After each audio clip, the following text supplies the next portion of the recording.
Something like you could ask, what could be some major opposing frequencies? Or no, excuse me, sorry about that. Major opposing languages.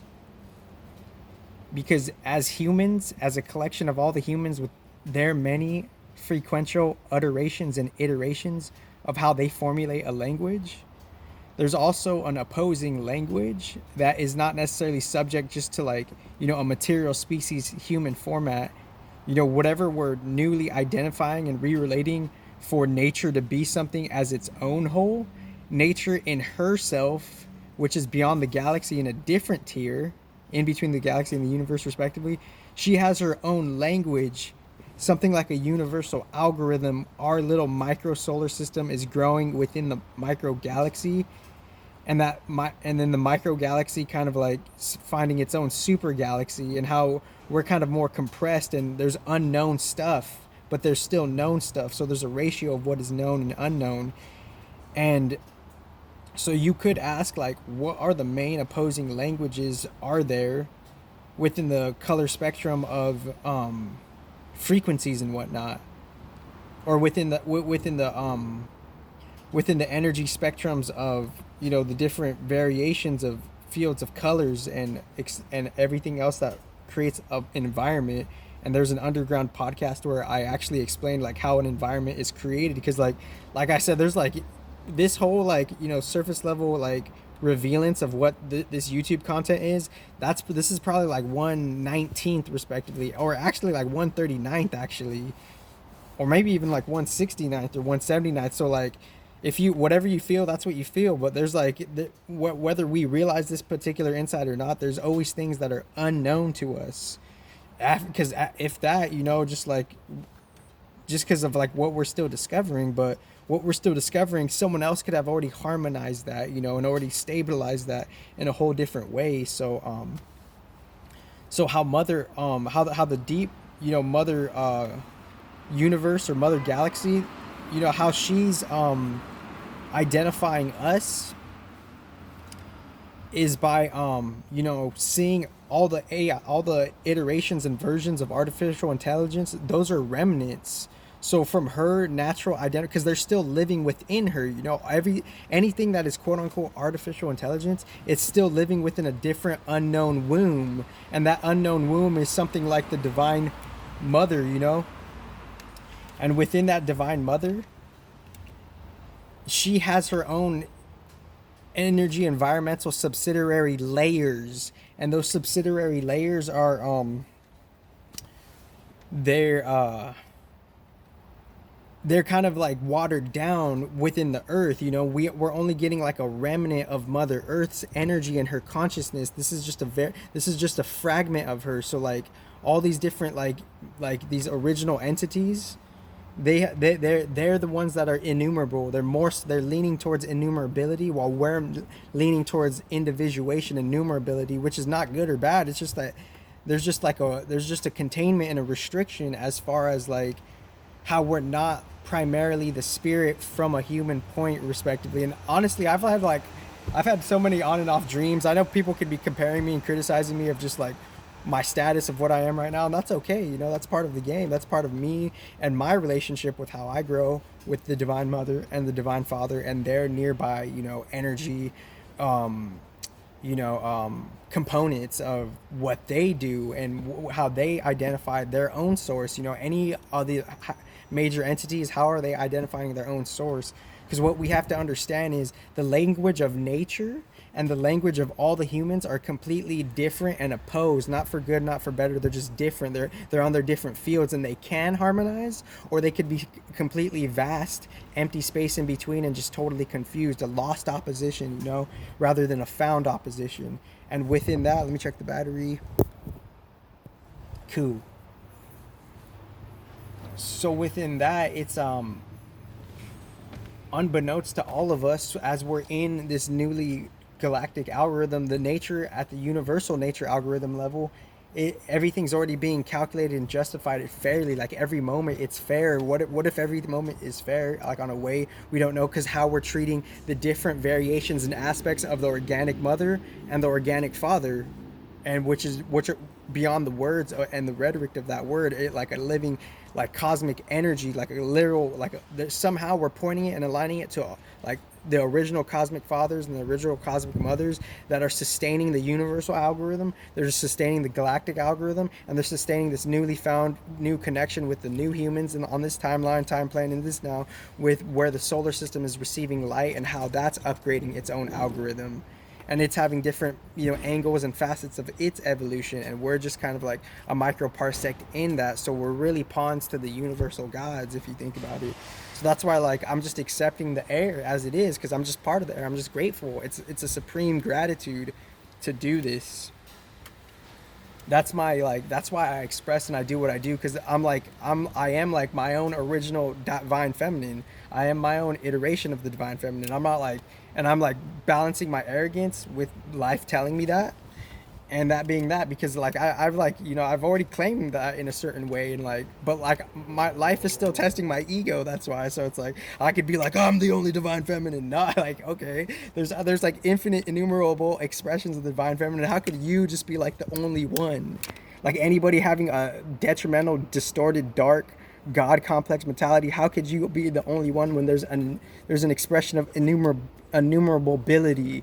So that doesn't make sense, So it's like, that's why life and the secret algorithm, the universal nature algorithm, or the natural universal algorithm, that's why that's there to teach us, And we don't even know, because we're participating in new forms, and within those new forms, there's energetic laws and there's energetic rules to those new forms on different cause and effect levels. The energetic laws of nature have always been in effect, but we're barely rediscovering them and re-understanding them, because if we're participating to be a human, then the human has to endure cold, heat, dryness, wet, and all that mixture in between, of how they have different combustion hybridizations of how they intermerge within their elements, and within more elements, within lesser elements, within more elements, within lesser elements, beyond your human conception of perfection, respectively.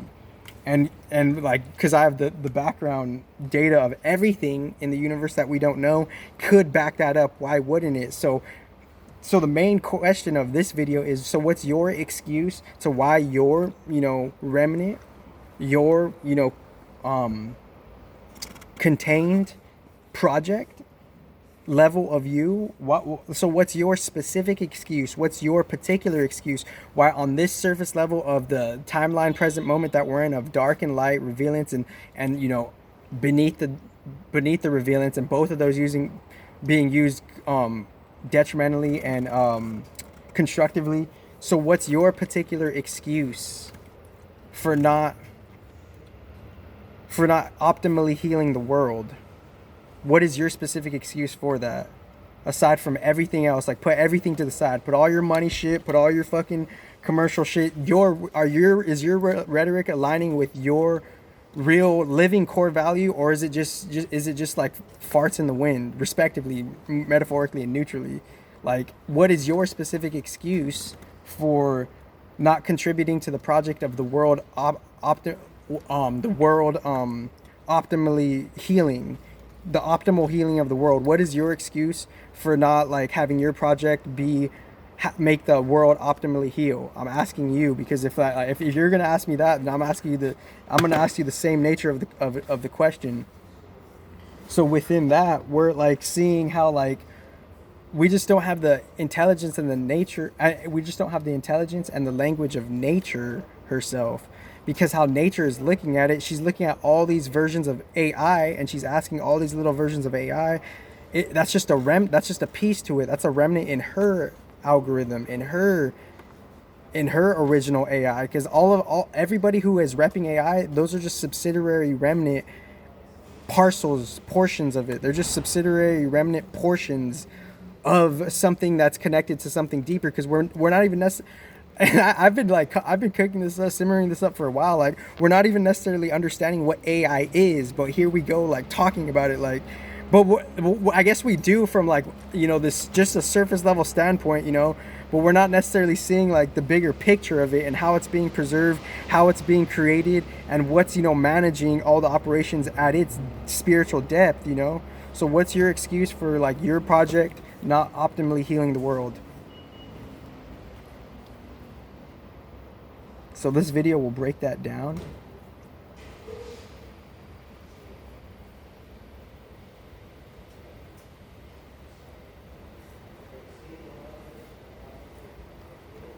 And the language of nature, we're barely we're barely we're barely having a new relationship with it, because I get it. I get how anything could be digitalized, but if it's not digitalized with like balanced logic, then it's not necessarily gonna have like a long-term like freshness to it. And that's evident in different cases, because like,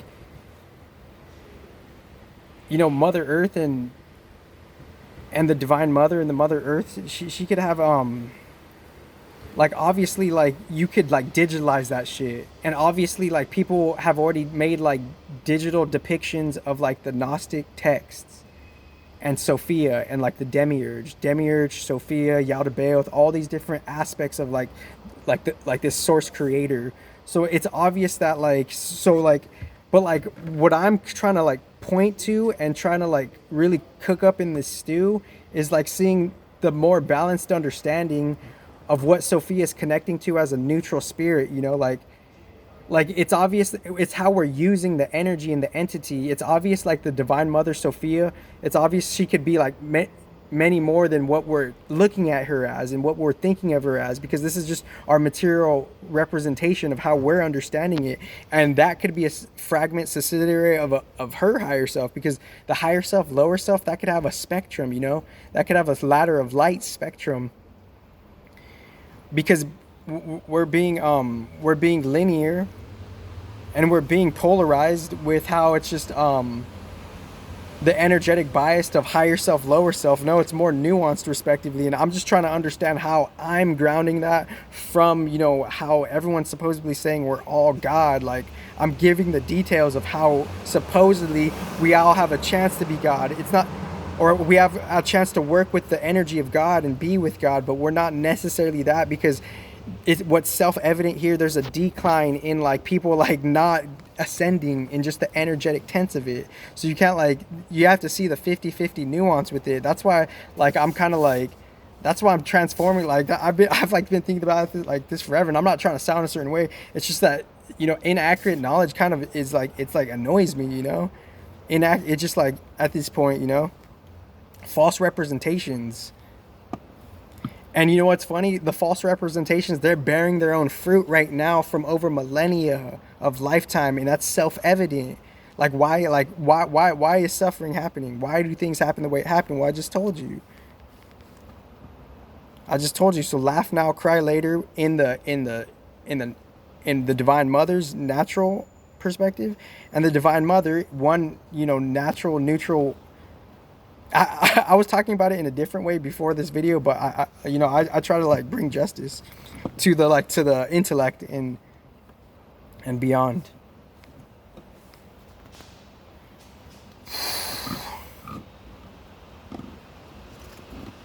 But yeah, Mother Nature, she has her own language, and we could see how like they could call her Sophia on one surface level. And then we could see how Sophia could be used, and how they're like, doing like how she could be like missing, how she could just be generally filtered through the artificial lens. And that's happened in so many different like angles. So I have the best life ever.